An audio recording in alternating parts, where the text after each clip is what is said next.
lebih berkahnya, saya minta tolong kepada petugas tilawahnya yaitu Ustaz Fadil untuk membacakan surat ini.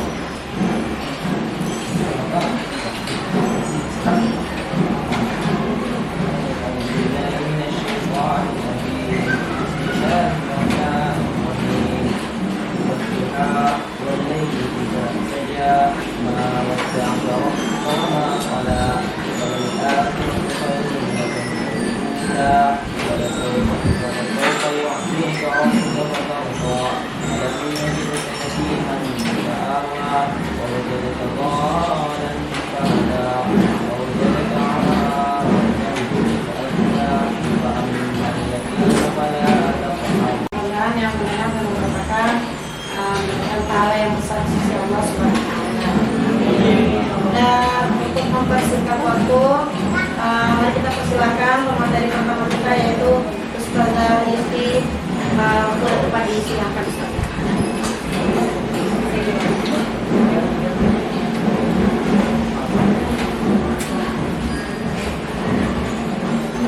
Bismillahirrahmanirrahim. Assalamualaikum warahmatullahi wabarakatuh. Waalaikumsalam warahmatullahi wabarakatuh. Alhamdulillahirrahmanirrahim. Mari senantiasa kita bersyukur kepada Allah Subhanahu wa Ta'ala. Alhamdulillah pada siang hari ini kita bisa berkumpul di tempat ini yang insya Allah tiada lain adalah untuk kita sama-sama mengembangkan diri secara bersama-sama. Dan semoga kegiatan ini diberkahi oleh Allah Subhanahu wa Ta'ala. Amin. Salawat dan salam juga kita curahkan kepada Nabi Muhammad SAW beserta keluarganya, sahabat dan seluruh pengikutnya. Baiklah, Ustaz dan Ustazah yang kami hormati, izinkan saya Yustiningsi untuk memberikan men-sharingkan materi dari aksi nyata kami, yaitu tentang disiplin positif yang mungkin akan dilanjutkan oleh rekan saya yaitu Pak Iksan ya. Oleh karena itu dalam sesi ini Ustaz dan Ustazah tidak maksud kemudian kami menggurui Ustaz-Ustazah, tidak. Kami di sini sharing, jadi kemudian kalau ada memang hal-hal yang terlewat atau mungkin perlu dikoreksi, boleh silakan sama-sama kita sharingkan dan kita diskusikan bersama. Bisa? Bisa. Oke, baiklah. Sebelumnya kita tepuk dulu ya. Kalau misalkan saya bilang tepuk pagi berarti tepuknya 2 kali, tepuk siang 3 kali, sore 1 kali, kalau malam berarti coba ya. Tepuk pagi, tepuk siang, tepuk sore, tepuk malam. Oke, ulang ya, nanti saya acak ya. Tepuk pagi, tepuk siang, tepuk pagi. Fokus. Sepertinya fokus sedikit lagi, sekali lagi. Tepuk pagi, tepuk sore, tepuk.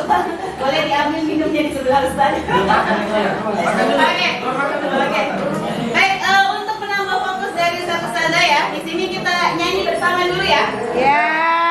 Oke, sebentar. Kita dalam hitungan 3 silakan berdiri. Belum. 1, 2, 3. Silakan, Masya Allah, semangatnya luar biasa. Terima kasih.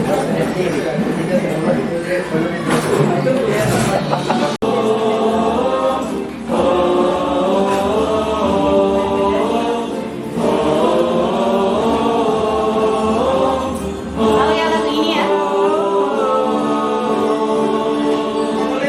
Singsikan dengan baju, tancap dan hamsa, ukirlah hari esok. Berdiri jaya, berdaya dengan tangan, untuk meraih ridho Allah. Sekali. Selalu tersenyum, bahagia senang dalam cintanya, tiada lagi resah, tiada lagi duka. Negeri indah Indonesia, memanggil namamu, menyapa 2000 negeri.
diskusi bersama-sama tentang materi budaya positif. Di mana pada hari ini poin-poin yang akan kami presentasikan adalah yang pertama adalah disiplin positif dan nilai-nilai kebajikan universal.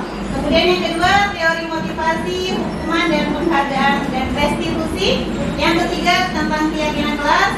Kemudian yang keempat kebutuhan dasar manusia dan dunia berkualitas. Yang kelima restitusi 5 posisi kontrol dan yang keenam restitusi dalam segitiga restitusi. Oke, baik mulai dari yang pertama. Oke, baik yaitu tentang disiplin positif dan nilai-nilai kebajikan universal. Oke, Ustazah, silakan berpasangan. Silakan berpasangan ya, yang di sebelah. Kemudian Ustazah, silakan kalau sudah menemukan pasangannya ya. Bukan sama kita. Ya. Kemudian, oke, Ustazah silakan. Bayangkan bahwa Ustazah itu sedang menggenggam, ya, mengepal suatu barang atau benda yang sangat berharga. Ya, bayangkan kemudian nanti gantian ya, satu-satu dulu yang mengepal, yang sedang mengenggam. Tugas yang temannya adalah kemudian boleh membujuk, merayu dengan cara apapun, kemudian untuk bisa temannya itu membuka kepala tangannya. Oke? Boleh lakukan cara apapun, kemudian untuk temannya bisa membuka kepala tangannya. Kita mulai ya. Satu, yang sudah berhasil membujuk, boleh takbir ya. 1, 2, 3.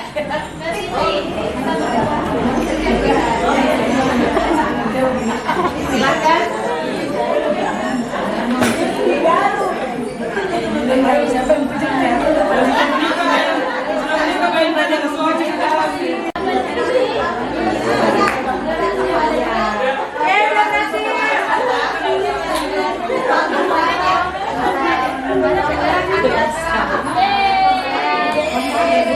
Oke, kalau tidak boleh silakan gantian.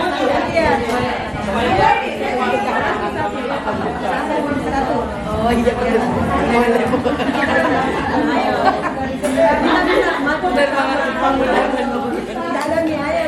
Oke, sudah? Oke, Masya Allah. Jadi apa ya? Membuka kepala tangan temannya? Adakah yang tidak berhasil?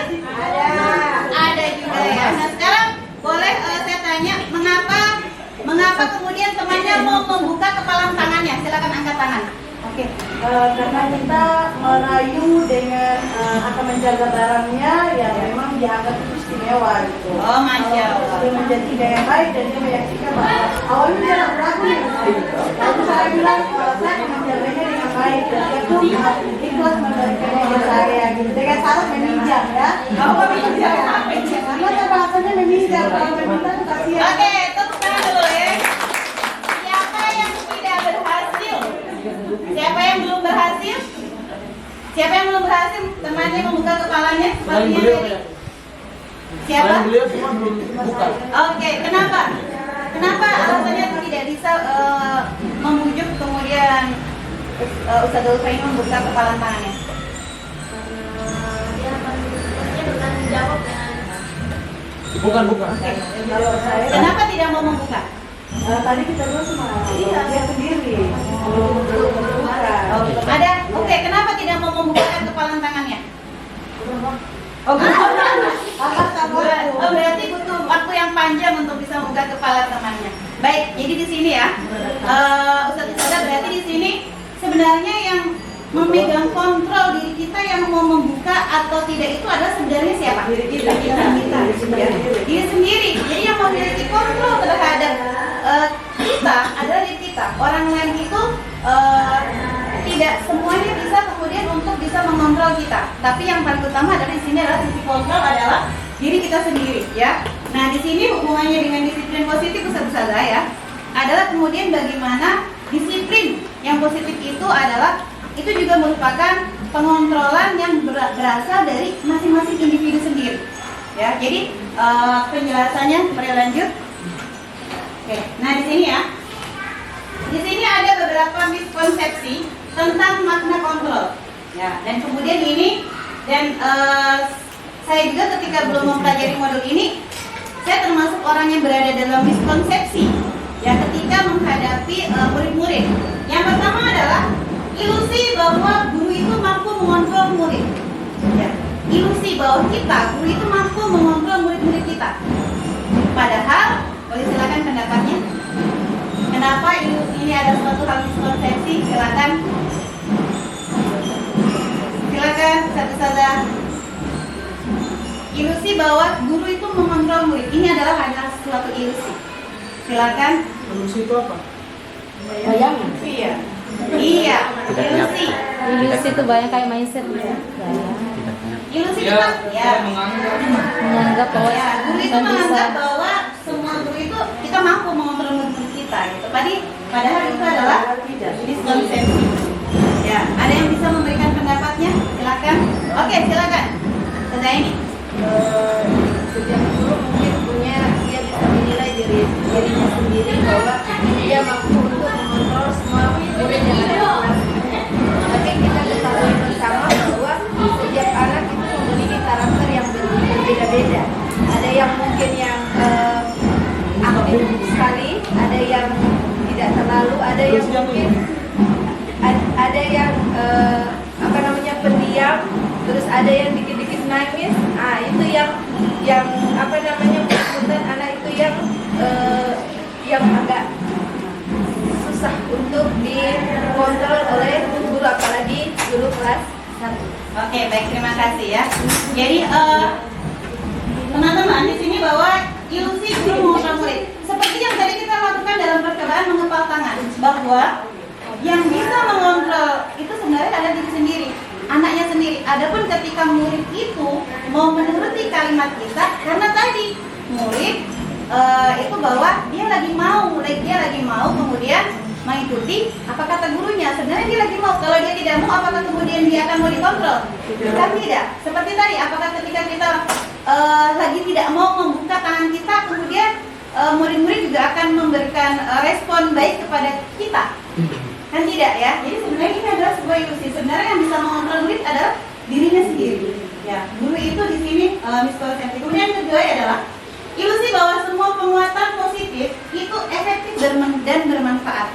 Jadi itu adalah sebuah ilusi, miskonsepsi juga. Penguatan positif itu hanya akan berada pada jangka pendek. Dan bahkan dengan penguatan, ketika siswa itu diberi penguatan positif dan terbiasa dengan penguatan positif, maka dia akan menjadi orang yang ketergantungan pada guru tersebut. Betul? Betul atau tidak? Setuju atau tidak? Setuju. Ya, jadi ketika siswa kita beri penguatan positif, jadi ketika dia tidak mendapat penguatan positif, maka ya dia akan kembali pada asalnya. Dia akan menjadi ketergantungan. Ya, jadi kita beranggapan bahwa penguatan positif itu bagus, tapi ternyata itu hanya adalah miskonsepsi berdasarkan hasil penelitian. Yang ketiga adalah ilusi bahwa kritik dan membuat orang merasa bersalah itu kita dapat menguatkan karakter anak-anak kita. Ya, dan ini karena saya alami juga ya, makanya istighfar juga saya ya. Ketika ada anak astagfirullah. Ketika ada anak-anak yang mengalami kasus, itu seolah-olah kita itu membuat anak itu merasa mengakui kesalahannya. Kita kan berusaha dia mengakui kesalahannya kan, berbagai macam cara. Tapi justru itu teman-teman, ketika kita dan biasanya juga kita itu karena kita juga guru di sini itu terbiasa memberikan kritiknya itu memang suaranya lembut tapi dalam, ya lembut tapi dalam. Akibatnya ketika kita memberikan penguatan atau kritik dia merasa bersalah, maka akan ada dialog dalam dirinya. Oh iya, berarti memang saya ini malas. Oh iya, berarti kata guru saya ini lambat belajarnya. Dan itu akan menjadi suatu paradigma dirinya. Dia akan menuduh dirinya akan seperti itu selamanya, sehingga untuk perubahan ke depannya itu akan lebih kecil. Seperti itu, saudara ya. Jadi itu adalah konsep yang ketiga. Yang keempat adalah ilusi bahwa orang dewasa memiliki hak untuk memaksa. Di sini orang dewasa itu adalah guru, kemudian haknya itu adalah anak-anak. Seolah-olah kita itu akan selalu bisa memaksa anak-anak kita untuk mengikuti apa kemudian maunya kita. Kita maunya anak-anak tenang. Kita maunya anak-anak itu bicara sesuai dengan adat dan sopan santun. Itu maunya kita. Tapi di sini itu adalah ilusi karena kita juga tidak bisa memaksa. Karena tadi anak-anak juga punya kontrolnya ada dalam diri masing-masing. Oleh karena itu,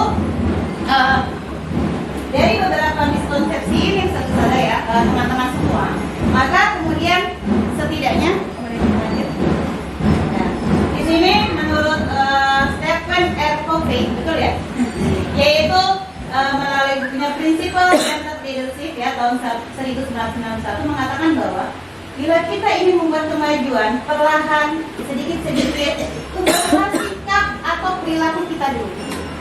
Namun bila kita ingin memperbaiki cara-cara utama kita, maka kita perlu mengubah kerangka acuan kita, kerangka berpikir kita atau mindset kita ya. Ubahlah bagaimana Anda melihat dunia, bagaimana Anda berpikir tentang manusia. Ubahlah paradigma Anda, skema pemahaman dan penjelasan aspek-aspek tertentu tentang realitas.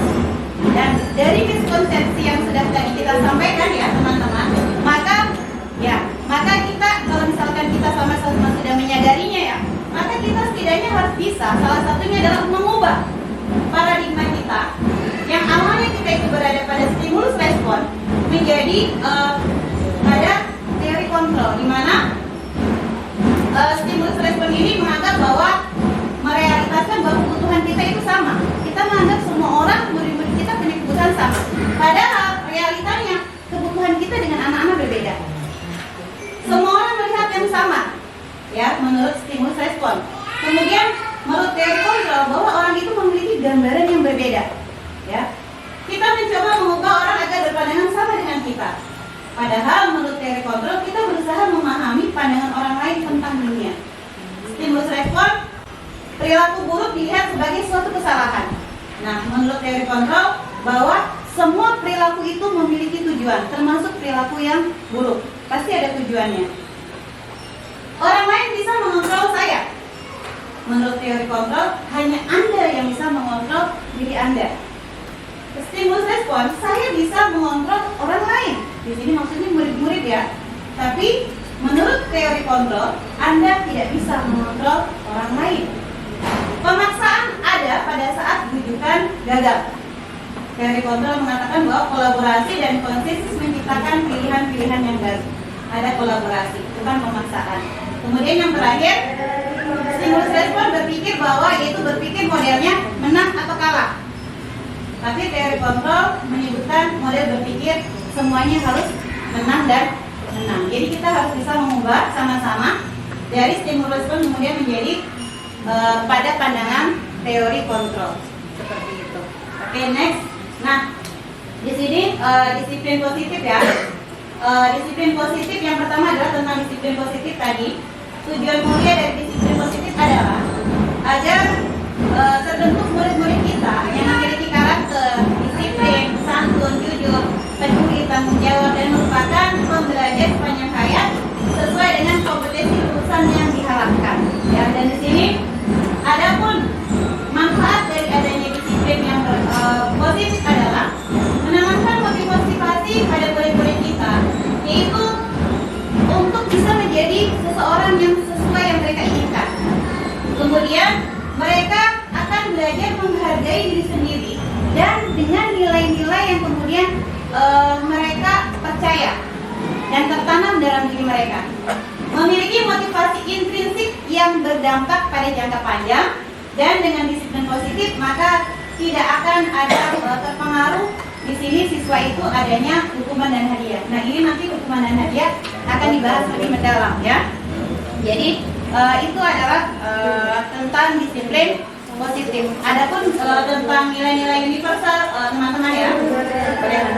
Tentang nilai-nilai universal ini berarti nilai-nilai yang kemudian berlaku umum, tidak pandang suku atau agama atau ras dan lain-lain, tapi nilai-nilai yang bersifat umum yang bisa orang lain akui atau yakini ya.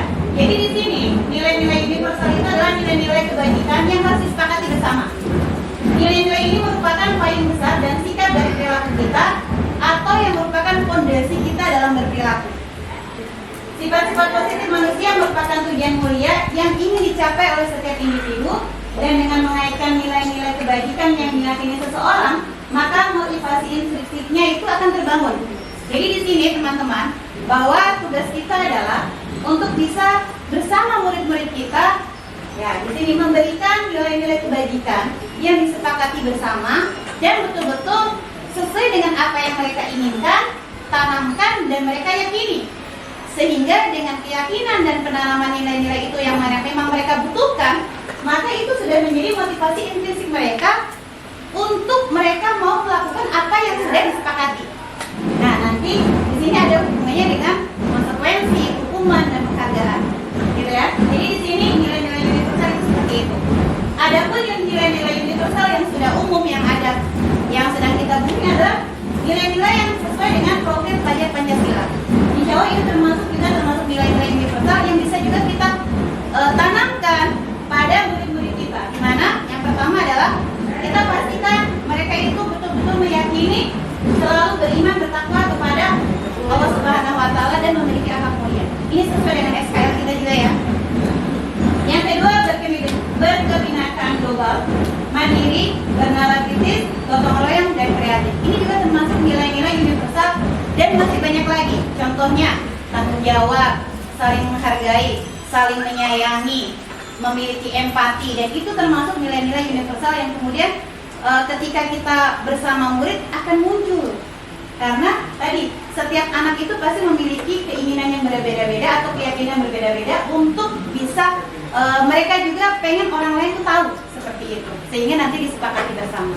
Oke, next. Nah, berikutnya yaitu sebelum masuk ke yang kedua, ada yang ingin didiskusikan, silakan teman-teman. Tidak ada ya? Sepakat? Baik, terima kasih. Tepuk pagi, tepuk sore, tepuk siang, tepuk malam. Oke, baik, terima kasih. Nah, mari kita bedakan. Apa bedanya? Oh, kelihatan tidak? Kelihatan. Oh, nah, di sini perbedaan antara hukuman, konsekuensi, dan restitusi. Jadi ada 3 istilah. Sudah jelas bahwa hukuman itu adalah identitas gagal atau bahwa kenapa identitas gagal? Mari kita lihat indikatornya. Yang pertama adalah ya, Restitusi saja, bukan resepsi. restitusi. Betul sekali, mohon ya. Ya. Jadi hukuman di sini adalah sesuatu ya, boleh. Oke. Sesuatu yang menyakitkan. Pernah dihukum? Sakit gitu ya, kalau dihukum ya. Sakitnya di sini. Nah, kalau konsekuensi itu sesuatunya harus memang terjadi. Tadi karena sudah disepakati. Kemudian kalau restitusi itu di sini ada dalam bentuk pilihan. Ya, pilihan. Jadi nanti ada beberapa pilihan. Hukuman itu pasti seseorang yang mendapat hukuman dia akan tidak nyaman. Ya, bahkan anak juga akan merasakan dampaknya itu mungkin jangka panjang, dan mungkin kita pernah merasakan dihukum oleh guru kita di masa lalu, masih ingat sampai sekarang kan? Nah, itu adalah jangan sampai kita juga diingat seperti itu sama murid kita ya. Dan konsekuensi tidak nyaman untuk murid. Konsekuensi juga walaupun disepakati pasti tidak nyaman untuk anak walaupun jangka pendek. Restitusi itu akan menguatkan untuk murid dan anak dalam jangka panjang. Kemudian hukuman, ya, korban akan mendapatkan keadilan.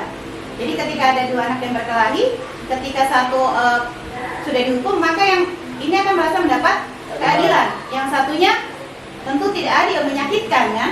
Tapi kalau konsekuensi, korban itu akan diabaikan, ya, akan diabaikan. Di sini restitusi, korban akan mendapatkan gantinya. Kemudian hukuman, nah di sini murid akan tersakiti. Murid dengan konsekuensi murid tidak nyaman, tapi dengan restitusi murid akan mendapatkan penguatan. Hukuman merupakan perilaku yang pasif, agresif, dan kemudian akan meningkat. Biasanya kalau kita kasih hukuman anaknya tidak jerak, pasti akan memberatkan dengan hukuman dari biasanya ya. Ada orang-orang luar sana gitu ya. Kamu udah kasih begini masih aja kasih hukuman lagi yang lebih berat. Nah itu sifat hukuman. Konsekuensi penguatan hanya bertahan dalam jangka waktu pendek saja. Ya. Konsekuensi yang kita buat biasanya efeknya pendek. Bisa jadi dia akan menguranginya lagi. Tapi dengan restitusi maka masalah yang dibuat oleh anak itu terpecahkan. Kemudian hukuman sistemnya tidak akan berjalan bila murid tidak takut Ada murid yang tidak takut? Ada murid yang melawan gurunya? Ada. Karena mungkin pengaruh dari lingkungan atau pengaruh yang dia bawa dari lingkungan lain. Ya. Kemudian sehingga yang kita berikan hukuman itu tidak mempan bagi dia. Di sini konsekuensi memerlukan monitoring dan supervisi yang terus menerus. Ya, terus menerus kita harus lakukan karena tadi berulang, ya. Tapi institusi murid belajar bertanggung jawab untuk hukuman, penghargaan atau konsekuensi. Silakan. Video. Tolong bantu. Ada game yang tidak menang tidak bisa ikut ulangan blok. Bukan yang Oh, yang menang. tidak ikut blok. Oh, tidak bisa ikut blok. Yang kalah saja yang ulangan. Hukuman atau penghargaan? Penghargaan dari apa yang dia ini. Memang Ustazah Ina, memang. Oke. Penghargaan. Tapi dengan penghargaan yang diberikan itu kira-kira bagian mana yang kemudian tersakiti? Merusak hubungan antar teman. Iya. Bisa jadi. Oke, baik, lanjut ke Siti. Nah, baik, teman-teman, tadi sudah diulang-ulang ya bahwa ada kalimat restitusi. Jujur, saya juga ketika mempelajari modul ini, saya juga baru familiar dengan kata restitusi, gitu ya.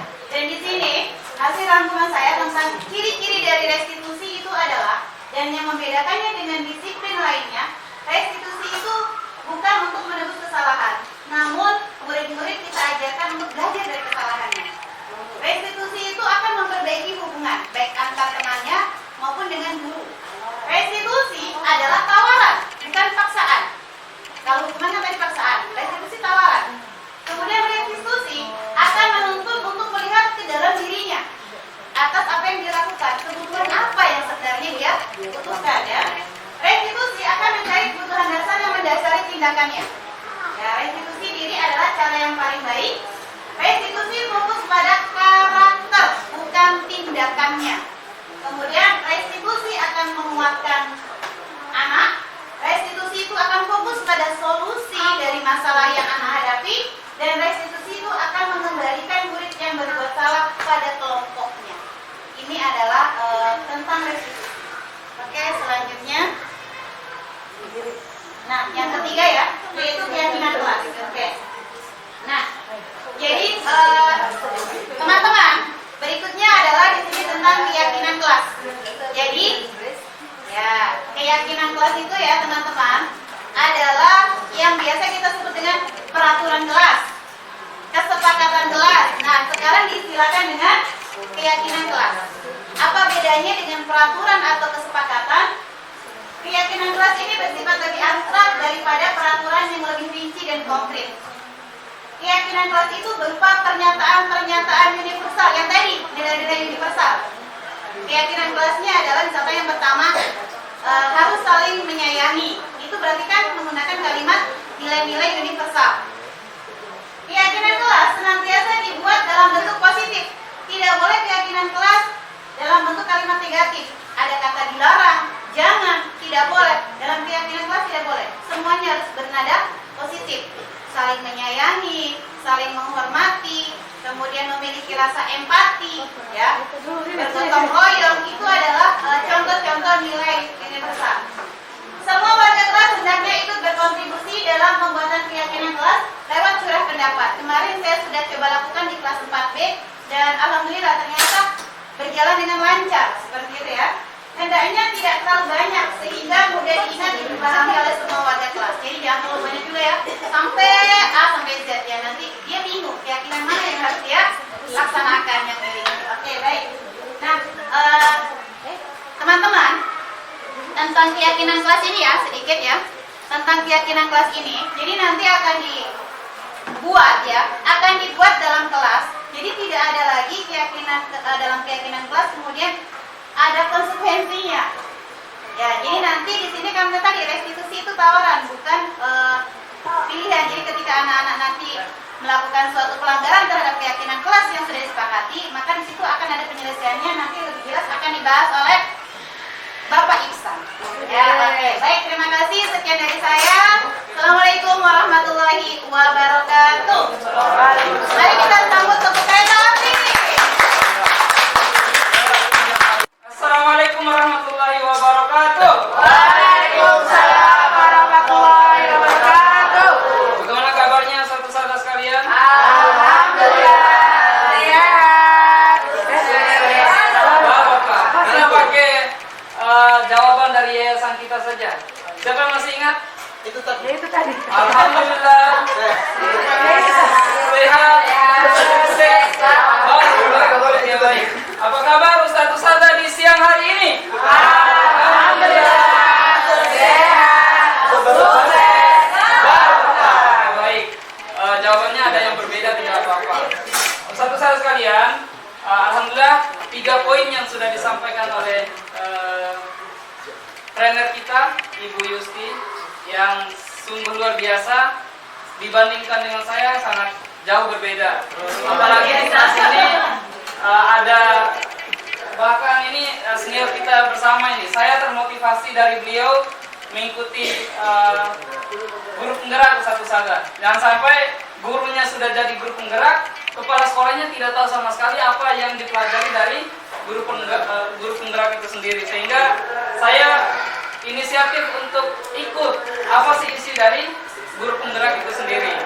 Alhamdulillah sampai hari ini berproses walaupun sungguh lambat dibandingkan dengan Ibu Yusti. Saya jalannya lambat, kalau beliau pemahamannya akselerasi sangat cepat dan banyak sekali yang saya pelajari dari beliau. Banyak tugas yang saya tanya, yang saya konsultasikan ke Ibu Yusti.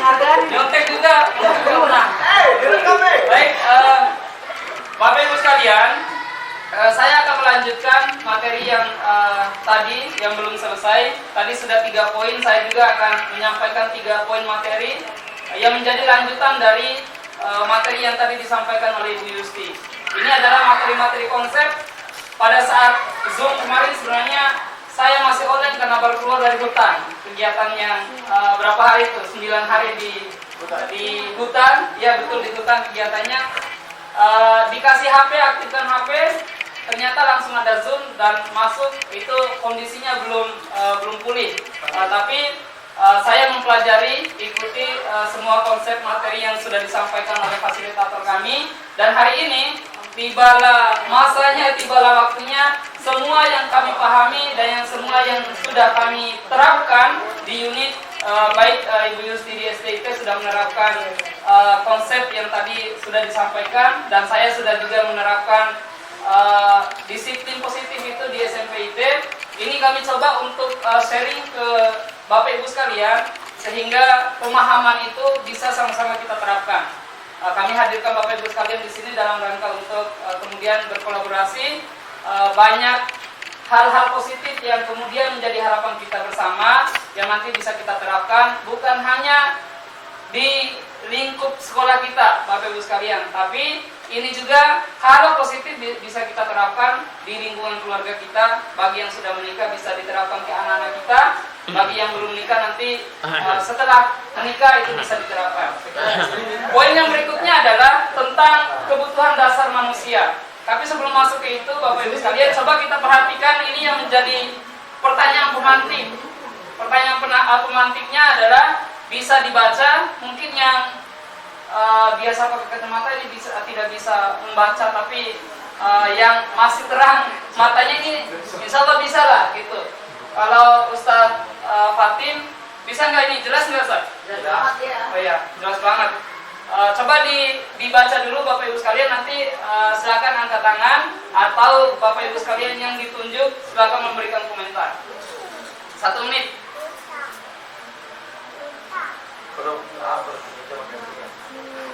Ini ceritanya dia makan siang. Ada yang sudah selesai? Oh iya, silakan Bu.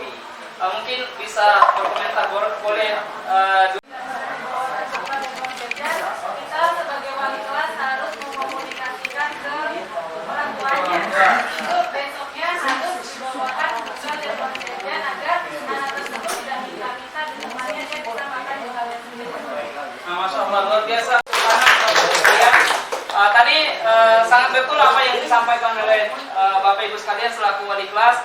Tentu kita sebagai wali kelas ataupun sebagai guru harus mencari tahu anak itu kenapa melakukan itu.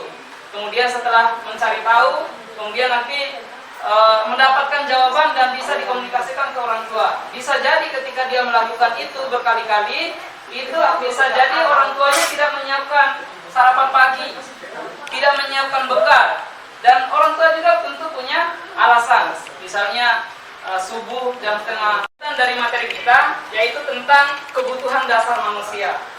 Semua yang kita lakukan, Bapak Ibu sekalian, baik murid kita maupun kita sebagai orang dewasa, melakukan sesuatu itu dalam rangka untuk memenuhi kebutuhan. Tentu punya tujuan, tidak ada melakukan aktivitas itu, melakukan sesuatu itu tanpa ada alasan, tanpa ada tujuan.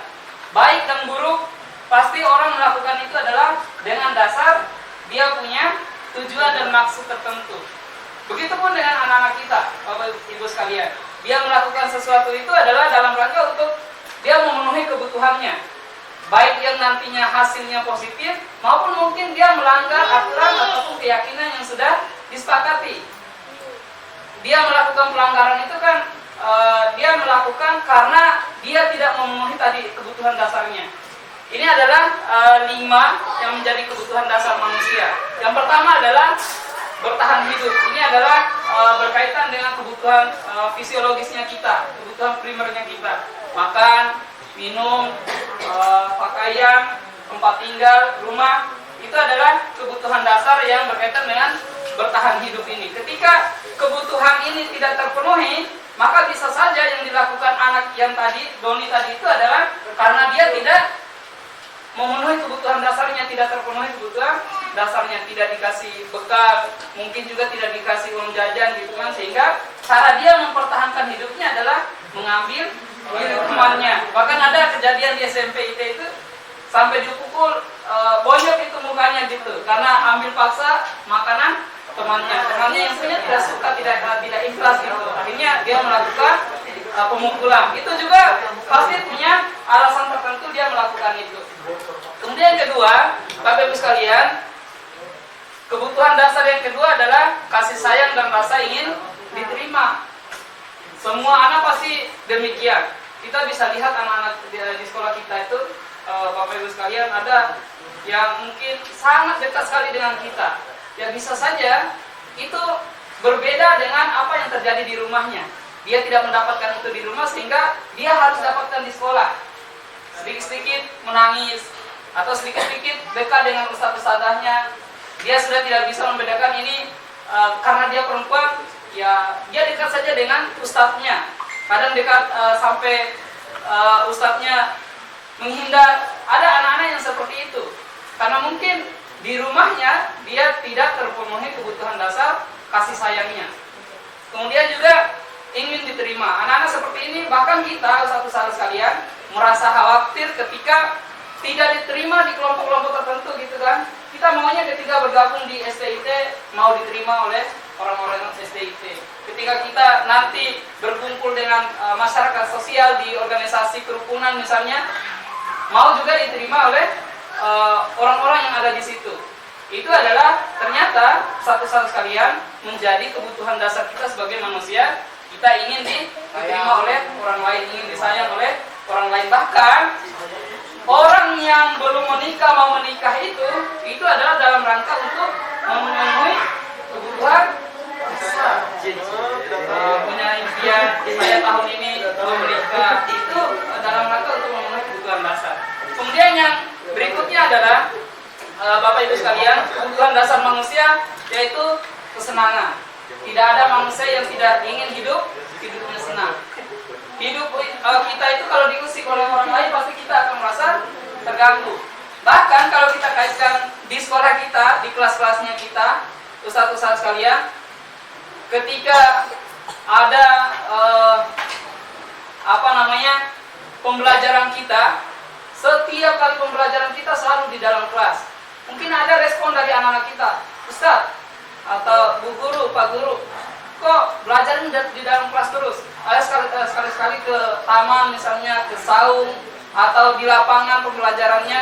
Itu adalah anak-anak yang ingin terpenuhi kebutuhan dasarnya berupa kesenangan, atau dia merasa bosan ketika pembelajaran itu tidak dibuka dengan games. Ada statusnya Pak Guru tadi saya lihat ada anak-anak suka ikut pembelajaran itu karena ada gamesnya di awal, di pertengahan maupun di akhir pembelajaran. Karena itu anak-anak ingin terpenuhi kebutuhan dasar kesenangannya gitu. Mau jalan-jalan, itu juga bagian dari kebutuhan dasar kesenangan anak-anak kita. Atau wali-wali kelas ada permintaan dari anak-anak, Ustaz, minggu depan atau akhir semester ini ayo kita rihlah. Itu semua sebenarnya dalam rangka untuk memenuhi kebutuhan dasar itu. Kemudian yang berikutnya adalah kebebasan. Walaupun semua di kelas kita itu hampir rata-rata Bapak Ibu sekalian ada tata tertib. Nah, itu ada tata tertib, ada peraturan kelas. Bahkan anak-anak kita sudah menghafal tata tertib ataupun peraturan itu. Kadang-kadang anak-anak kita, Bapak Ibu sekalian, ingin melakukan yang berlawanan dengan tata tertib atau peraturan yang kita sudah buat. Atau ada anak-anak, Ustaz, saya hari ini maunya tidak usah pakai seragam sekolah kalau belajar pakai baju yang saya pakai ini saja, baju kaos. Itu karena ingin mereka bebas dari semua peraturan yang ada. Datang misalnya lewat dari jam 7.15 atau di luar, di atas dari peraturan sekolah, itu juga dia ingin terlihat bebas. Kemudian yang terakhir adalah kebutuhan dasar manusia itu adalah penguasaan. Kita bisa lihat, perhatikan anak-anak kita yang kelas atas itu, Bapak Ibu sekalian, sering sekali mereka merasa tidak suka ketika diatur oleh adik kelasnya, karena mereka sudah menganggap dirinya, saya ini kakak, saya ini senior. Bahkan ketika misalnya di SMP itu ada kegiatan-kegiatan mosnya anak-anak, storianya anak-anak, itu mereka mau terlibat sekali menjadi panitia. Mereka yang mau mengatur adik-adik kelasnya. Karena itu tadi itu adalah kebutuhan dasar anak-anak. Mereka ingin berkuasa. Ada juga anak-anak ketika misalnya dia anggap bagus, dia mengerjakan tugas, itu harus diakui di depan teman-temannya. Harus diakui di depan teman-temannya. Itu juga bagian dari penguasaan. Ada juga yang tidak mau diganti jadi diganti ketua kelas gitu. Dia maunya ketua kelas sampai selesai. Ada anak-anak yang begitu. Ini mungkin bisa kita lihat di kelas kita masing-masing, Bapak Ibu sekalian. Itu adalah 5 kebutuhan dasar manusia yang mungkin sangat sering kita lihat, perhatikan di kelas kita masing-masing ataupun di sekolah kita. Kemudian ini contohnya sedikit karena sudah 3:30, Bapak Ibu sekalian. Mungkin bisa dijawab, boleh angkat tangan.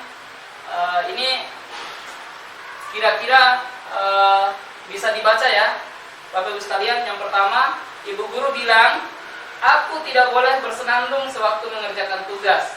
Katanya kelas harus tenang, tidak ada suara, kan nggak seru jadinya. Ini apa kira-kira ini? Kebutuhan dasar apa kira-kira? Ya? Kebebasan. Ya? Kan dia butuh bebas. Oke, tadi ada yang sebetulnya bebas.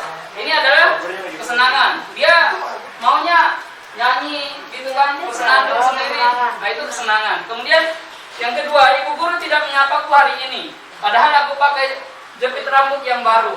Ini apa? Ya, kasih sayang. Kemudian yang ketiga, aku bosan. Masa belajarnya cuma gitu-gitu aja. Dengerin Ibu guru aja. Ini apa kira-kira? Kesenangan. Ini apa? Aku bosan. Masa belajarnya cuma gitu-gitu aja. Dengerin Ibu guru aja. Ini adalah kebebasan. Kemudian yang terakhir, aku sebel. Gambarku tidak rapi. Malah Ibu guru nunjukin ke teman-temanku di depan kelas. Ini apa? Malu. Ada yang jawabnya malu. Ya? Kasih sayang. Dia merasa tidak disayang. Ini coba dibaca lagi. Ini sebel, gambarku tidak rapi. Malah Ibu guru nunjukin. Ini kita merasa malu.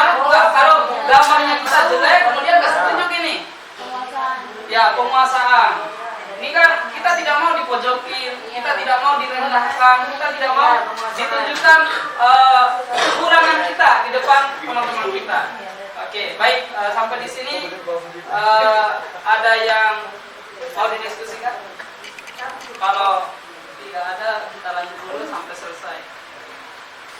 Kemudian Bapak Ibu sekalian, tadi sudah berulang kali disampaikan oleh Ibu Yusti bahwa yang bisa mengontrol diri kita itu adalah kita sendiri. Kita sendiri. Walaupun dikontrol oleh orang lain dengan ancaman, kemudian ditunjukkan aturan dan lain sebagainya, tetap saja yang bisa mengontrol diri kita sepenuhnya adalah diri kita sendiri. Ini adalah 5 posisi kontrol. Sebelum kita lanjut, Bapak Ibu sekalian, kira-kira di posisi yang mana dan pernah menjadi di 5 posisi kontrol ini, mana yang sudah pernah dilakukan oleh Bapak Ibu guru sekalian? Semuanya sudah coba, bisa diceritakan mulai dari yang pertama, Bu. Silakan. Saya hormat. Penghukum. Ibu Yuni, penghukum ini kapan diterapkan? Kemudian itu dalam kasus apa, mungkin bisa diceritakan. Satu aja, Bu. Ibu ini luar biasa ya, sudah pernah terapkan semuanya, tapi satu saja jangan diborong. Silakan, Bu ya. Kalau penghukum itu biasanya kalau anak-anak kita yang tidak ada efektifnya, Ya. sekali, 2 kali, 3 kali baru kita kasih efektifnya sesuai apa yang sudah disepakati bersama. Terus kayak misalkan tidak membawa buku, Ya. 1 kali, 2 kali tidak 3 kali tidak membawa buku, itu satu cuma. Ya. Ya kan harus persiapan lagi. Itu aja yang beli buku di tasnya saya kita kasih di rumah harus dikerjakan. Salin lagi. Ya. Baik, terima kasih banyak, Bu. Tepuk tangan dulu dong untuk Ibu ini. Oke, itu penghukum ya. Kemudian pembuat rasa bersalah, silakan, ada yang mau ceritakan pengalamannya? Silakan Pak Dedi. Kalau ada anak pacaran, Ya, silakan. Bagaimana? dia bicara sampai dia betul-betul merasa bersalah dan merasa Kalau belum nangis itu berarti dia baik. belum selesai diserang dengan berbagai macam pertanyaan gitu ya. Oke, baik, terima kasih Pak Dedi. Tepuk tangan dulu untuk Pak Dedi. Oke, yang ketiga, kita sebagai teman, ada nggak yang pernah menerapkan? Ayo, di belakang bicara-bicara, ada yang bisa diceritakan? Teman ya? Ya, teman. Ini biasanya Pak Fatin ini yang Teman. yang ahlinya. Semua anak jadi temannya Pak Fatin. Bahkan kadang tidak bisa bedakan mana Pak Fatin, mana anak kelas 6. Mana Pak Fatin, mana orang tua murid. Karena saking dekatnya. Silakan, mungkin bisa diceritakan, antum pernah menjadi teman bagi anak-anak. Kalau teman jujur, anak-anak itu tidak cerita hal yang sensitif kepada orang yang bukan temannya. Ada sedikit hal yang ya anak-anak malu untuk sampaikan itu kepada orang yang lebih dewasa karena berpikir ini kan masalah anak-anak bukan masalah dewasa. Makanya itu kita perlu masuk sebagai teman, cari informasi, kasih sudut pandang sebagai orang dewasa, sudut pandang sebagai anak-anak. Resikonya nanti biarkan anak-anak yang tentukan hasilnya sendiri. Masya Allah, hebat sekali beliau. Tepuk tangan untuk beliau. Oke, terima kasih ya Pak. Kemudian pemantau, ada nggak yang pernah berperan kita melakukan kontrol ke anak-anak itu sebagai pemantau? ini boleh. Ya, Bu Aini, silakan. Ibu ini banyak. Tidak ada salah benar dan tidak ada konsekuensi di sini. Oke, diperhatikan dong. Saya punya awal-awal ya. Iya. Ada anak saya yang memang tiap hari nangis, tiap pagi nangis. Jadi saya mantaunya kenapa anak ini, saya selidiki dulu ada apa. Nah, ternyata dia ngomong karena suaranya Ustazah Aini itu keras. Nah, jadi dia takut lah. Jadi akhirnya saya beri pemahaman. Setelah saya selidiki, saya beri pemahaman. Tapi masih. Dia punya alasan lain lagi. Dia bilang punya bestie di kelas lain. Dia pengen ke kelas lain.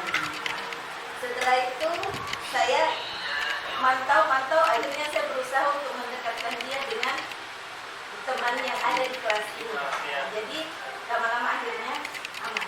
Aman, alhamdulillah. Luar biasa. Kualifikasi untuk ini ya. Terima kasih Bu. Kemudian manajer.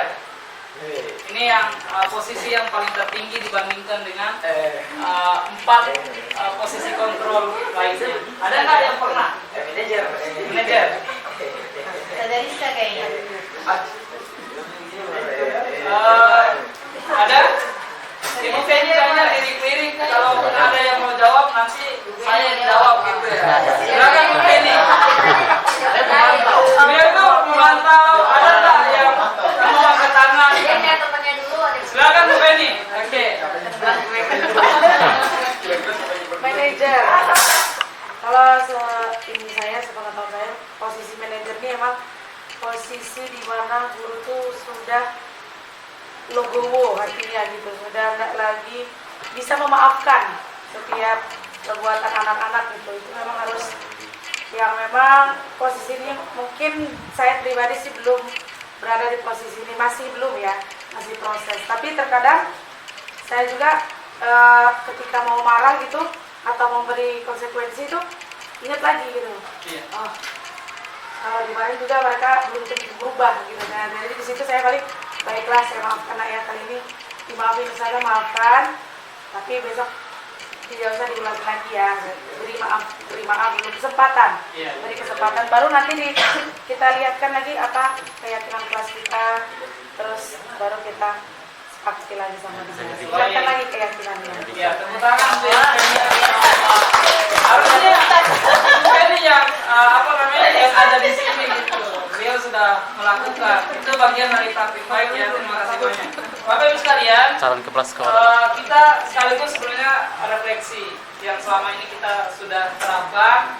Kalaupun itu merupakan kesalahan, kita istighfar banyak-banyak.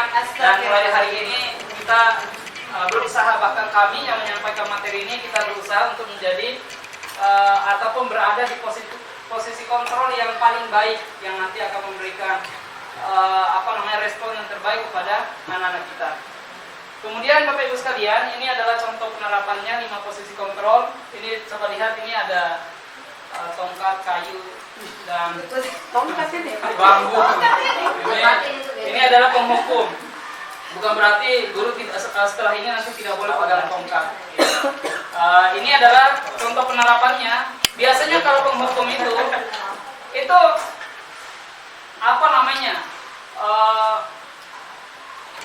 secara psikologi itu akan terganggu anak-anak. Ini lebih banyak mungkin kalau kita perhatikan di sekolah, ini diperankan oleh kesiswaan yang lebih utama. Bahkan kesiswaan itu biasanya dia posisinya di sudut sana, anak-anak di sana, lihat kesiswaan lari. Itu biasanya terjadi. Saya juga pernah di posisi itu. Anak-anak itu bukan lagi lihat gurunya, tapi lihat ini kayaknya nanti akan dapat sesuatu kalau ada bapak guru ini atau ibu guru ini. Gitu. Biasanya ketika melihat sesuatu permasalahan yang dilanggar oleh anak-anak kita, maka dia akan tanya kamu, dan dia akan bilang kamu melanggar aturan. Silakan kamu hormat bendera, angkat kaki sebelah 5 menit. Nah itu contoh guru sedang sebagai kontrol penghukum. Atau banyak sekali yang mungkin selama ini kita berikan ke anak-anak, respon kita, Bapak Ibu guru sekalian, mungkin dengan cara memukul, dengan cara mukulnya pakai tongkat ataupun langsung pakai tangannya sendiri. Itu biasanya posisi kontrol penghukum. Ya. Atau mungkin membentak anak-anak sampai dia takut, dia menangis. Itu biasanya dilakukan oleh bukan kesiswaan, posisi yang penghukum itu. Kemudian yang kedua adalah membuat rasa bersalah. Tadi yang diperankan oleh Pak Dedi sampai anak-anak menangis, dia mengaku kesalahannya, itu adalah posisi membuat rasa bersalah. Berapa kali Ustadz harus kasih tahu kamu, nak, Ustadz sangat kecewa sama kamu. Hari ini kamu ternyata melakukan hal yang sama dari kemarin. Bagaimana perasaan orang tuamu setelah mendengar kamu melakukan ini lagi? Itu ketika bagaimana perasaan orang tuamu itu, anak-anak langsung mengeluarkan air mata itu biasanya. kalau kita memerankan kita sebagai membuat rasa bersalah. Anak-anak mungkin hari itu merasa sangat bersalah gitu. Keluar dari ruangan kesiswaan, keluar dari kantor, oh iya ya saya salah. Besok bisa jadi Bapak Ibu sekalian dia melakukan hal yang sama. Ini mungkin bagian dari kelemahan kita ketika kita mau meragukan posisi ini. Kemudian yang berikutnya adalah teman. Ayolah nak tertib. Gitu. Kemudian buat ustadz-ustadzah bangga hari ini. Kali ini tidak apa-apa kamu salah. Besok jangan lakukan lagi ya. Biasanya dia tidak memberikan hukuman apapun. Dia ayo nak buat ustadz-ustadzah bangga, buat bapak ibu gurumu bangga. Hari ini tidak apa-apa kamu begitu. Dirubah ya. Besok guru tidak mau lagi melihat kamu melakukan hal yang sama. Itu sebagai teman. Kemudian yang berikutnya adalah pemantau. Ya, kamu telah melanggar. Apa peraturan dan konsekuensinya? Atau apa keyakinan sekolah kita, apa keyakinan kelas kita yang sudah kita sepakati? Dia hanya memantau gitu kondisi yang dilakukan oleh anak-anak kita. Dan yang paling kita harapkan adalah Bapak Ibu guru sekalian, ustadz-ustadzah, kita posisi kita adalah sebagai manajer yang tadi sudah diceritakan oleh Ibu Feni tadi itu benar sekali. Di sini kita mau menyadarkan anak-anak, kemudian anak-anak akan bertanggung jawab atas kesalahan ataupun perbuatan yang dia lakukan. Apakah kamu tahu kesalahanmu nak? Apa kira-kira kesalahanmu? Ini adalah posisi manajer. Kira-kira bagaimana kamu akan memperbaiki kesalahan ini? Itu nanti anak-anak akan dipandu oleh kita. Mereka akan menyampaikan, kalau saya hari ini terlambat, besok yang saya lakukan adalah satu, saya tidur lebih awal, misalnya saya akan pasang alarm kalau saya susah bangun, saya akan minta tolong orang tua agar antarnya tepat waktu dan lain sebagainya. Itu adalah posisi manajer. Dan bahkan kita tidak pernah menyebutkan kesalahan anak-anak kita di sini. Anak-anak kita sadarkan bahwa yang dia lakukan itu adalah kesalahan, kemudian kita mencoba memandu agar dia mencarikan solusi sendiri dari apa yang dia lakukan.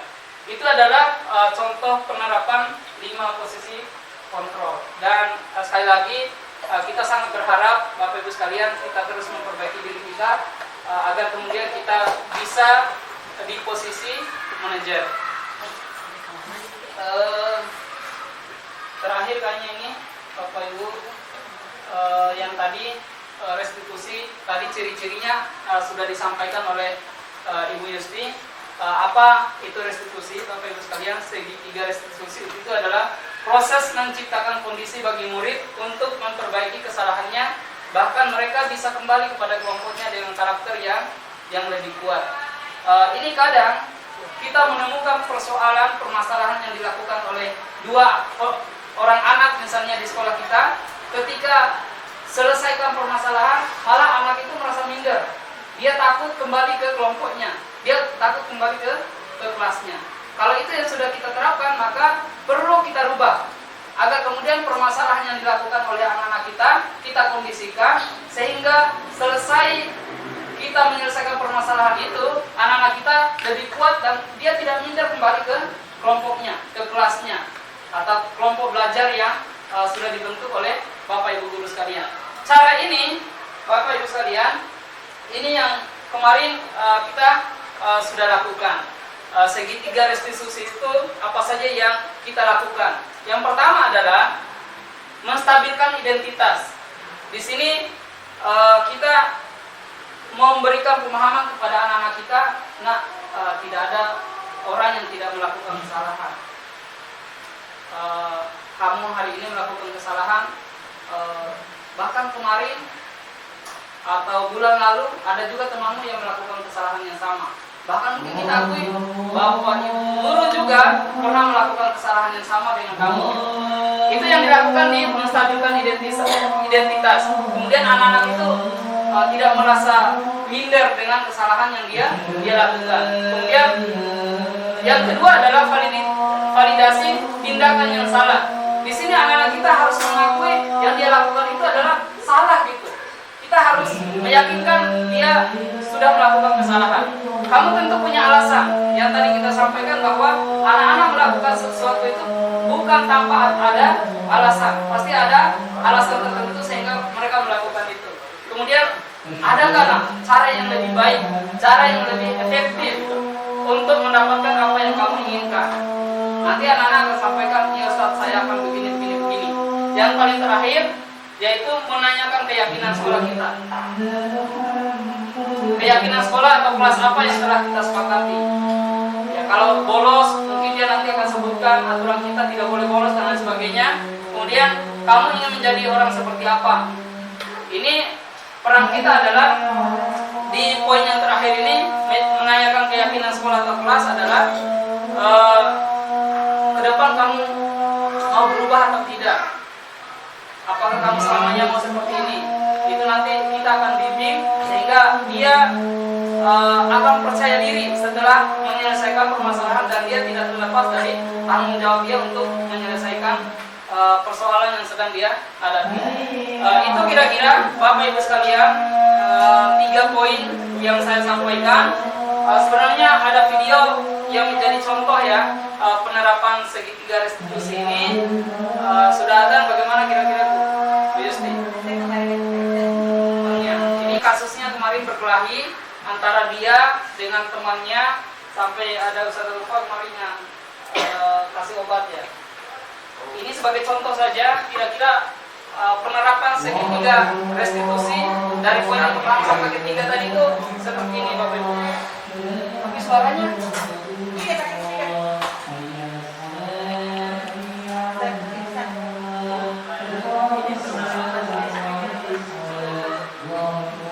Ini contoh yang baik. ya, maksudnya ini contoh. Karena ini baik maksudnya. Baru saya foto, Ada, pada enggak. masuk atasan tidak lapor bapak. Ya boleh bapak. Itu kabarnya susah. Oli, Oli. Satunya Ustaz. Oli Pak.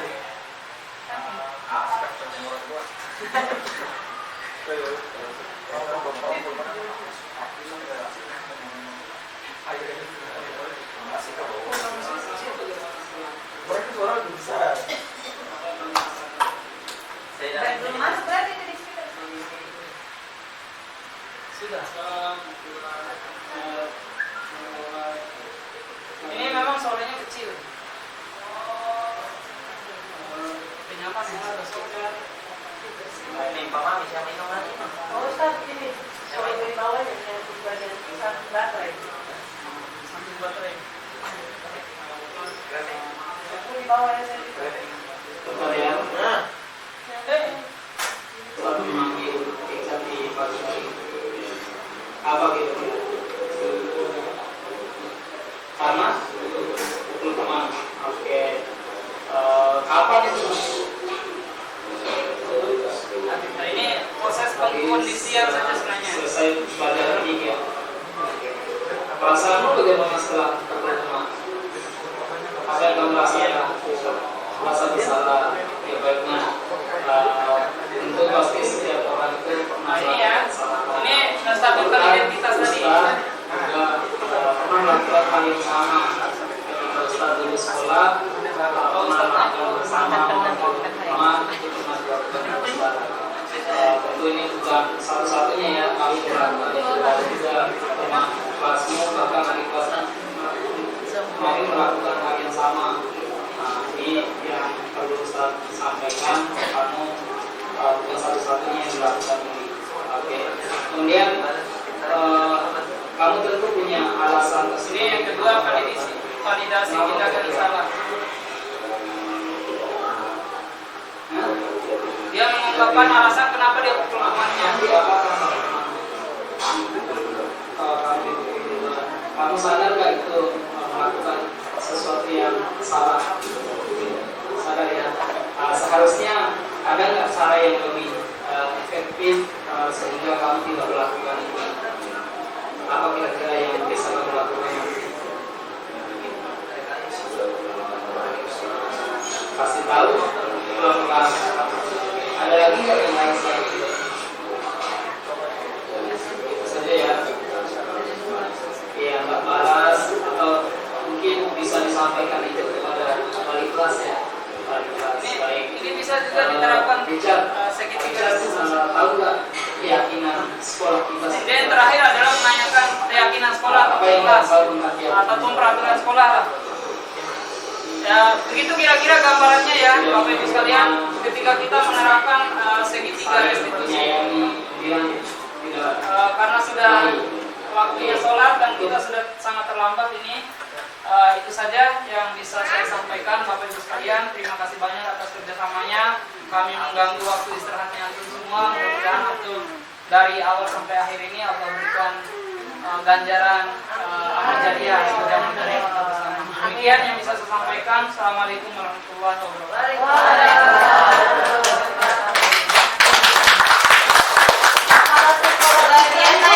Kita kasih tepuk keren dulu dong. Tepuk keren. Wow, keren. Ya baik, ustaz-ustazah, teman-teman sekalian, sebagai akhir dari kegiatan kita, saya minta kepada seluruh ustaz-ustazah kemudian mengisi poin-poin refleksi dari kegiatan hari ini. Nanti sambil dimakan juga kue dan sambil diminum, silahkan. Nanti bisa dikumpulkan ke Pak Iksan atau ke saya. Oke, terima kasih atas segala perhatiannya dan saya kembalikan kepada MC. Silahkan. Baik teman-teman, sangat luar biasa kegiatan hari ini ya, menjadikan kita sebagai wali kelas itu bahwa memberi pandangan yang positif dan menjadi pribadi yang lebih baik lagi begitu. Karena ya namanya manusia pasti juga ada kesalahan. Iya, emosinya naik turun ya. Tapi kembali lagi ke diri sendiri yang mau jadi positif itu siapa? Baik, untuk mempersingkat waktu dan mengisi sambil dinikmati cemilannya, mari kita tutup dulu ya. Ustazah ditutup saja ya. Sudah. Ya, mari kita tutup dengan bacaan hamdalah dan doa kafaratul majelis. Alhamdulillahirobbilalamin. Subhanaka Allahumma wa bihamdika asyhadu an la ilaha illa anta astaghfiruka wa atubu ilaik. Wassalamualaikum warahmatullahi wabarakatuh. Waalaikumsalam warahmatullahi wabarakatuh.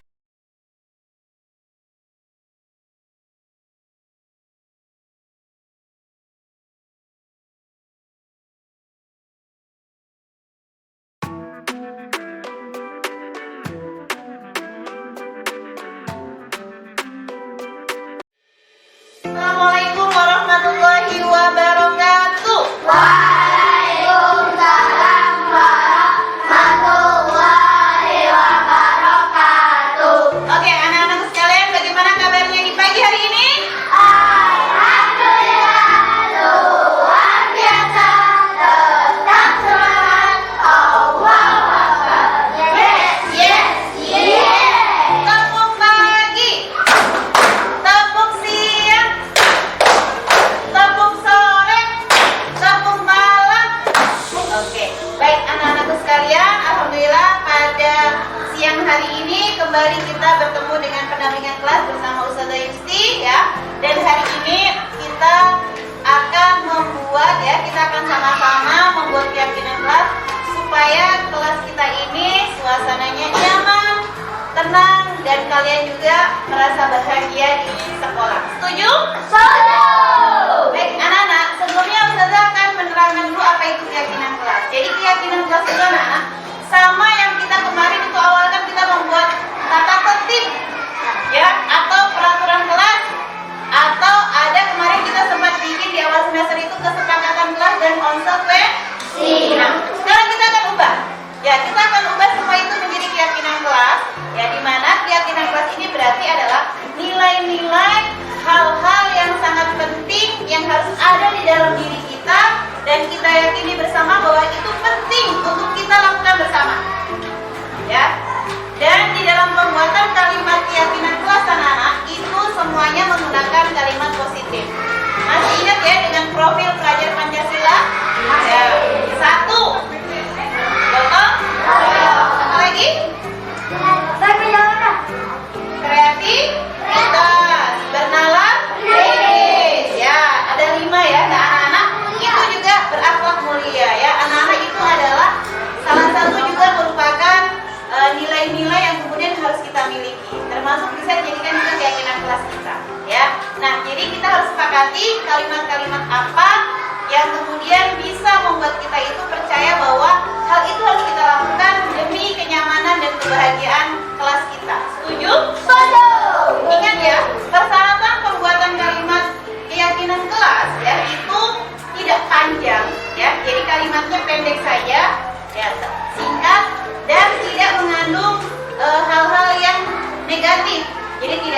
tidak, dilarang, tidak boleh, nggak boleh ya.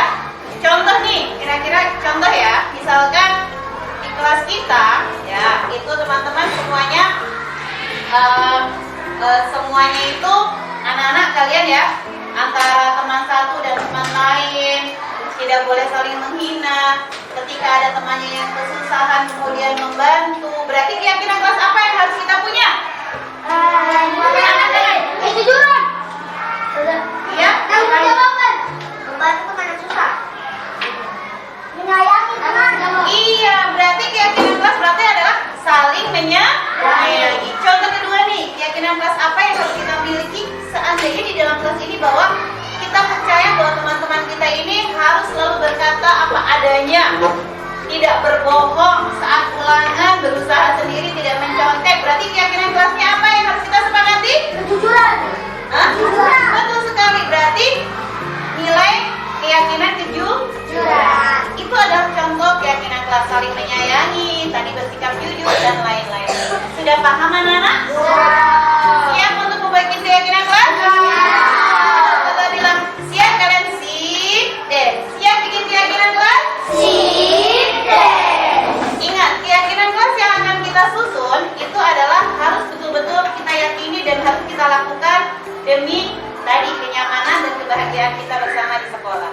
Dan usahakan yang kita buat juga laksanakan juga di tempat lain, di rumah atau di lingkungan kalian. Oke anak-anak ya? Saya akan bagikan satu orang satu, kemudian kalian tuliskan satu keyakinan kelas dan kalian tempelkan di sini ya. Nanti tempelkan secara antri. Setelah itu boleh kalian duduk lagi.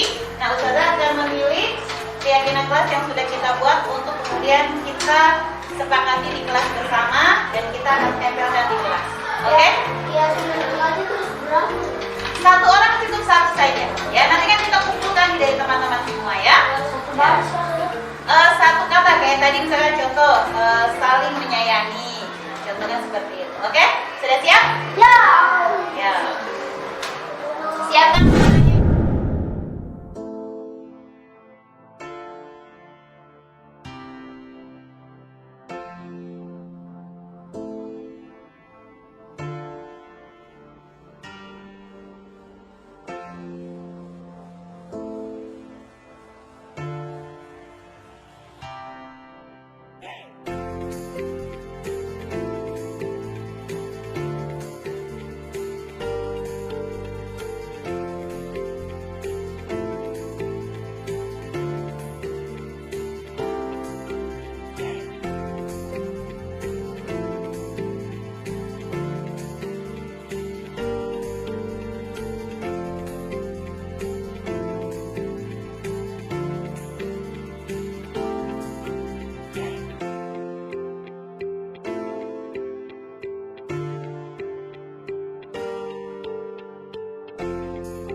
Ya, pertama kita semuanya harus jujur. Apa saja? Yang berarti tindakan jujur itu apa saja? Contoh. Berkata jujur. Berkata jujur. Tidak menyontek. Tidak menyontek saat ulangan.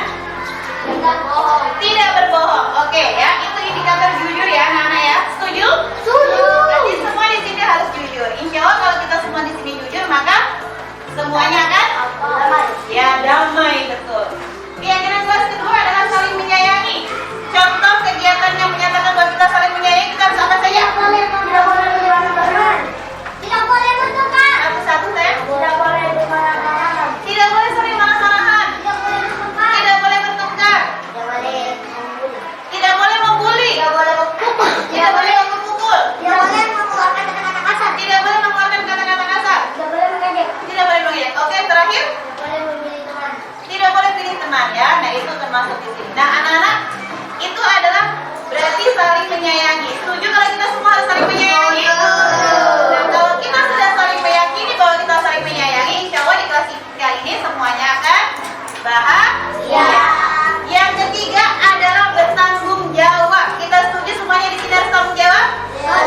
Apa saja poin-poin tanggung jawab? Kita merusak dari Ketika merusak barang teman, maka bertanggung jawab untuk menggantinya. Rizky. Melihat sampah, kita harus sampah. kita harus angkat, berarti itu tanggung jawab. Habibi, sadar sampah.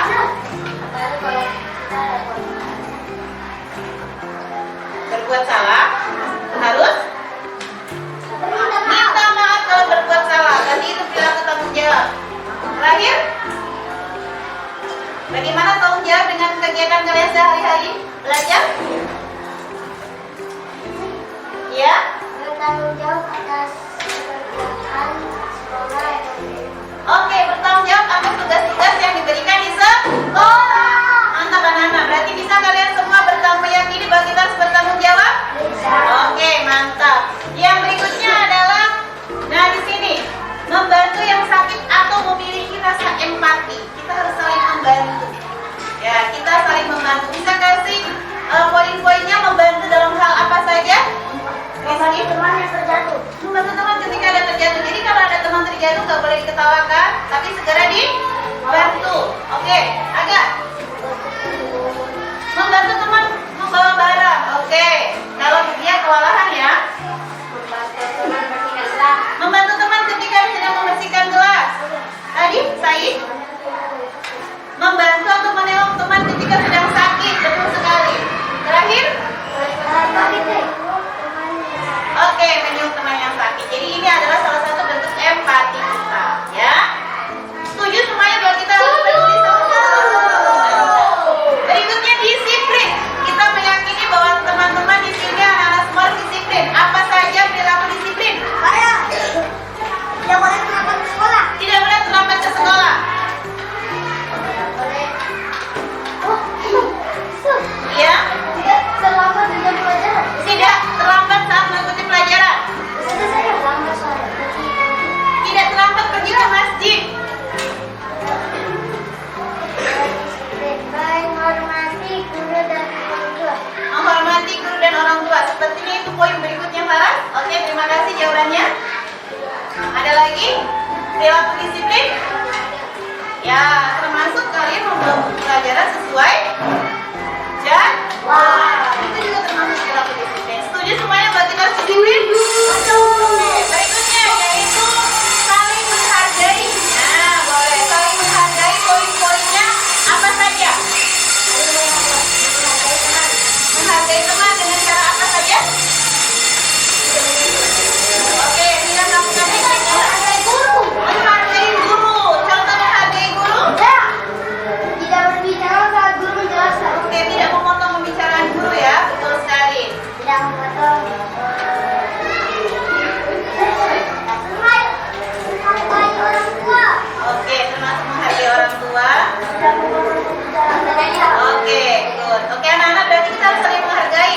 Berarti di sini tidak boleh saling membeda-bedakan. Beda warna kulit, beda suku, semuanya harus kita hargai. Ya, teman tadi tidak boleh memilih-milih teman, itu adalah salah satu bentuk kita menghargai.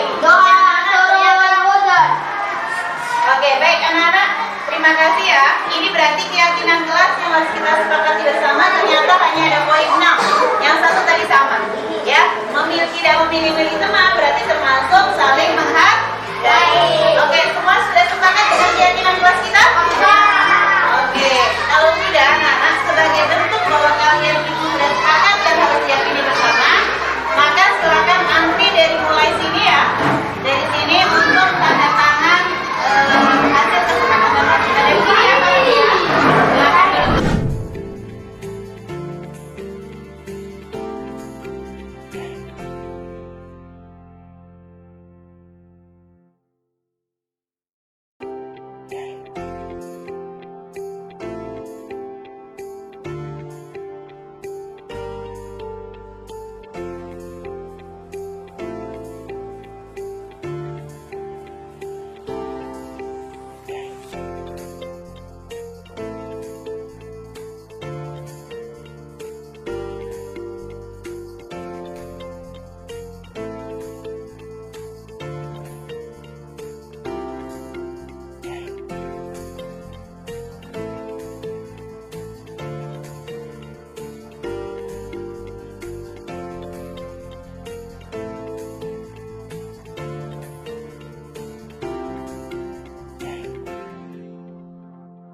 warahmatullahi wabarakatuh.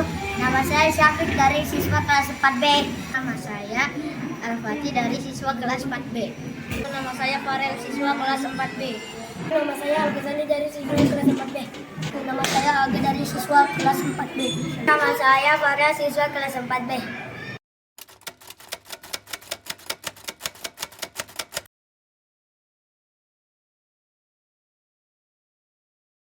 Saya sangat senang.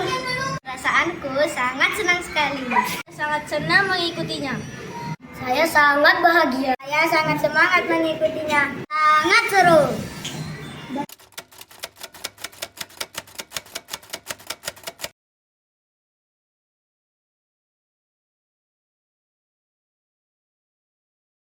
Bagi saya sangat penting. Sangat penting. Menurut saya sangat penting. Sangat penting. Menurut saya sangat penting. Sangat penting.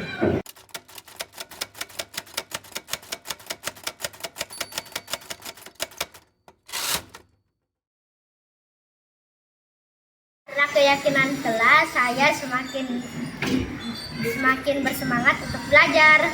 Karena keyakinan kelas membuat saya bertanggung jawab. Karena keyakinan kelas membuat saya disiplin. Karena keyakinan kelas membuat saya menjadi disiplin. Karena keyakinan kelas membuat kelas kita menjadi nyaman. Karena keyakinan kelas membuat kita semakin saling menghargai.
Assalamualaikum warahmatullahi wabarakatuh. Nama saya Lavini Wadatami SPD. Saya tamat sejawat dari Ibu Yustiningsi dan juga Bapak Ibsan. Di sini saya akan memberikan refleksi terkait aksi nyata Ibu Yusti dan Bapak Ibsan, yaitu tentang budaya positif kita. Di sini saya mendapatkan banyak sekali ilmu-ilmu baru, yaitu yang pertama, bagaimana kita tidak menjadi guru penghukum, tidak menjadi guru yang membuat rasa bersalah murid kita, dan mengurangi dari menjadi temannya mereka. Dan 5, posisi kontrol kita tadi. Nah, di sini saya mendapatkan ternyata seharusnya kita bisa menjadi guru yang posisi kontrol manager, yang mana manajer itu kita akan memberikan pertanyaan dulu ke anak-anak, ke siswa kita, bukan langsung memberi hukuman dan menanyakan kalau mereka melakukan kesalahan itu apa yang akan mereka lakukan, perbaiki gitu. Jadi bukan untuk memberi hukuman, tetapi memberi mereka sebuah keyakinan. Diingatkan lagi keyakinan apa saja yang telah kita sepakati di kelas, yang kita telah buat. Maka dari itu, dari keyakinan tersebut bisa membuat Ananda atau siswa tersebut berubah menjadi anak yang lebih baik lagi, atau siswa yang lebih baik lagi. Selanjutnya untuk Ibu Yustiningsi dan Bapak Ibsan sudah sangat luar biasa, aksi nyatanya sangat bagus sekali. Semoga kedepannya lebih baik lagi dan juga bisa lancar menjadi calon guru penggeraknya, dan saya pun bisa menyusul beliau-beliau menjadi calon guru penggerak 2024 nanti. Terima kasih banyak. Saya Eri. Wassalamualaikum warahmatullahi wabarakatuh. Semangat! Bismillahirrahmanirrahim. Assalamualaikum warahmatullahi wabarakatuh. Perkenalkan, saya Dedi Hani Pranata SPD, guru SMP ITE Alisa Sarong. Alhamdulillah hari ini dapat materi yang luar biasa terkait dari agenda aksi nyata yang disampaikan oleh Bapak Ibsan SPDGR dan Ibu Yustiningsih SPDGR. Pemaparan kali ini adalah terkait disiplin positif yang di dalamnya ada materi mengontrol kontrol diri dan juga ada treatment atau perlakuan yang dilakukan oleh guru kepada siswa. Kalau kita dulu mungkin adanya hukuman, setelah itu hukuman dirasa tidak efektif, maka muncul ada konsekuensi. Nah, ternyata dengan adanya pemaparan hari ini, ada kegiatan aksi nyata hari ini, saya khususnya lebih dibukakan lagi mindsetnya bahwa ada yang lebih efektif lagi terkait treatment yang diperlakukan kepada siswa, yaitu restitusi. Nah, restitusi ini tujuannya untuk tidak memaksakan siswa ketika melakukan pelanggaran. Maksudnya dalam arti tidak memaksakan siswa untuk melakukan atau merubah tingkah laku itu berdasarkan paksaan. Nah, jadi di sini adanya restitusi ini memahamkan siswa bahwa itu sepertinya salah kalau misalkan ada siswa yang melakukan kesalahan. Kemudian ini juga memotivasi saya pribadi sebagai guru, sebagai tenaga pendidik agar lebih memahami karakter dari masing-masing siswa. Nah, mungkin itu yang hasil yang saya dapatkan, dan semangat kepada Bapak Ibsan dan Ibu Yusti dalam proses pendidikan guru penggeraknya. Semoga dalam prosesnya berjalan dengan lancar dan mendapatkan hasil yang sesuai atau yang diinginkan. Sekian dari saya. Assalamualaikum warahmatullahi wabarakatuh.